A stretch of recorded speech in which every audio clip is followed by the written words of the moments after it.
ইয়ো WhatsApp guys, কেমন আছো? Welcome back to another new video. আজকে হচ্ছে ক্রিসমাস, আর আজকে আমরা ঘুম থেকে উঠেই চলে গেছিলাম লঞ্চের দিকে। আজকে আমরা যাচ্ছিলাম আমাদের কোর এরিয়াতে, মানে যেখানে সব থেকে বেশি বাঘ থাকে। তাই জন্য আজকে এই ট্যুর গাইডটি হায়ার করা হয়েছিল, আর ইনি আমাদের সব কিছু বুঝিয়ে দিচ্ছিলেন।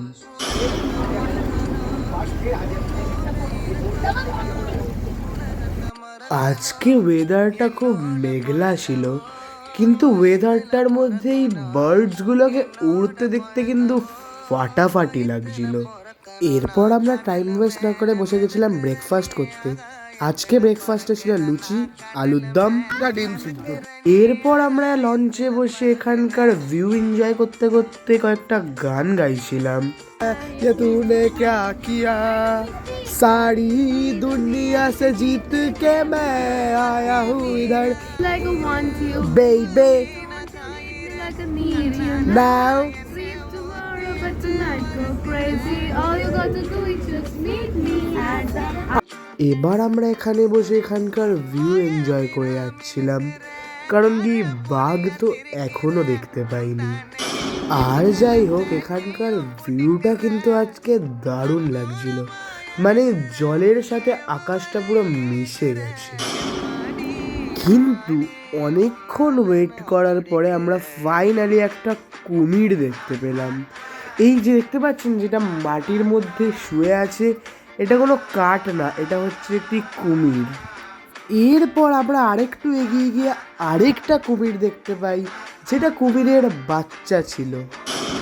এরপরেই আমরা চলে গেছিলাম বনি ক্যাম্পে, যেই জায়গাটাকে দেখতে কিন্তু অপূর্ব লাগছিল। এর মধ্যে অনেক রকমের গাছ, ফুল, অনেকগুলো অ্যান্টিক বাড়িগুলোকে দেখতে কিন্তু অপূর্ব লাগছিল। এর পাশেই অনেকগুলো সোলার প্যানেল রাখা ছিল, যেখান থেকে আমরা আমাদের মোবাইলের নেটওয়ার্ক পাচ্ছিলাম। এর পাশেই একটা ছোট করে নদীও ছিল। এরপরে আমরা হাঁটতে হাঁটতে উঠে গেছিলাম সেই উঁচু ওয়াচ টাওয়ারের ওপরে, যেখান থেকে আমরা পুরো সুন্দরবন দেখতে পাচ্ছিলাম। কিন্তু এটা আমার ধারণা ছিল, অ্যাকচুয়ালি এটা সুন্দরবনের 3%ও না। কিন্তু যাই হোক, এই জায়গাটা থেকে কিন্তু সুন্দরবনকে দেখতে জাস্ট অসাধারণ লাগছিল, এক কথায় ফাটাফাটি লাগছিল। এর পাশেই একটা ব্রিজ ছিল, আর তার নিচে সেই নদীটা ছিল, তাই আমরা ওখানে গিয়ে একটুখানি কিছুক্ষণের জন্য দাঁড়িয়েছিলাম। কিন্তু তারপরে শুনলাম নাকি ওপর থেকে হরিণ দেখা দিয়েছে, তাই আমরা দৌড়ে আবার ওপরে চলে গেলাম। ওই দূরে হরিণ দাঁড়িয়ে আছে। আমার ক্যামেরাতে অত স্পষ্ট আসেনি, কিন্তু যতটা হোক আমি তোলার চেষ্টা করেছি। এরপর আমাদের লাঞ্চ টাইম চলে আসে। আজকে খাবার দাবার খেয়ে কেমন লাগলো? দারুণ দারুণ। আমরা অনেকক্ষণ ধরে জলে চলছিলাম, আমরা এখন অব্দি কোনো বাঘ দেখতে পাইনি, আর পাবো না আমি জানি। এবার সন্ধেবেলা আমাদের পাগলামি আবার চালু হয়ে গেল। আমরা লোকেদের দোকানে গিয়ে লোকেদের জিনিস কেনার প্র্যাঙ্ক করা শুরু করে দিলাম।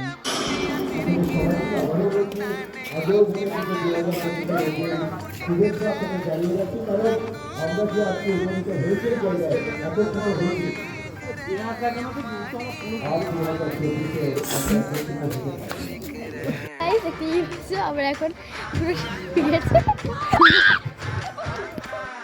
डर गई बहन, डर गई बहन, डर।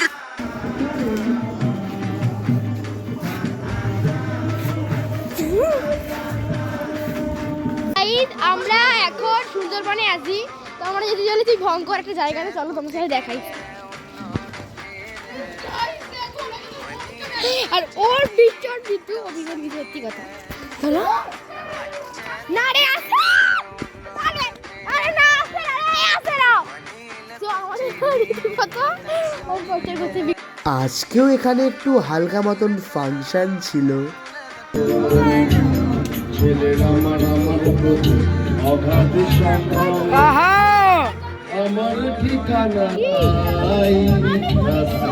পরের দিন আমরা সকালবেলা উঠেই বেরিয়ে গেছিলাম সুন্দরবনের চিড়িয়াখানার জন্য।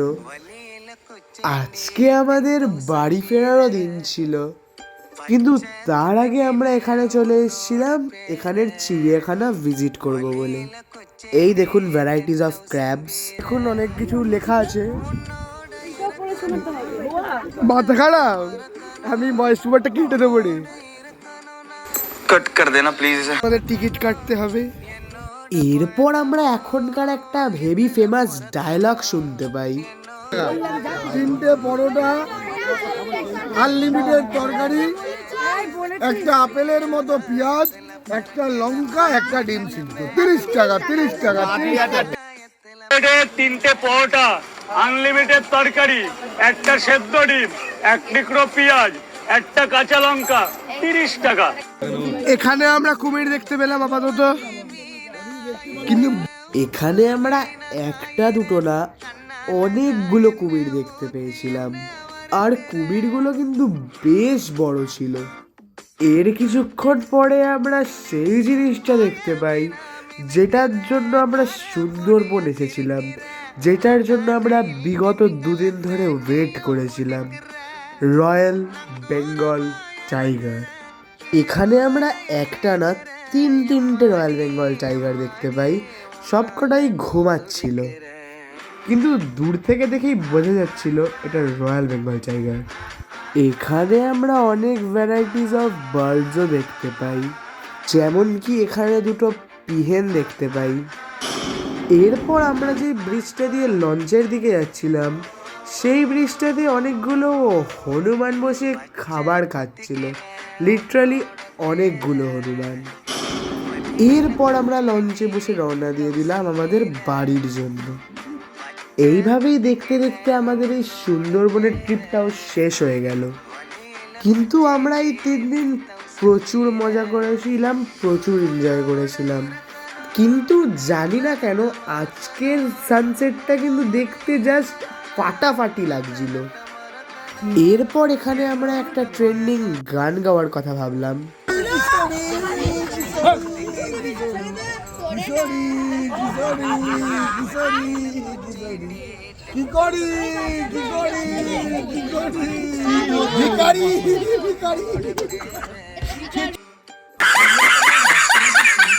এরপর আমরা বাসে উঠে রওনা দিয়ে দিয়েছিলাম আমাদের বাড়ির জন্য।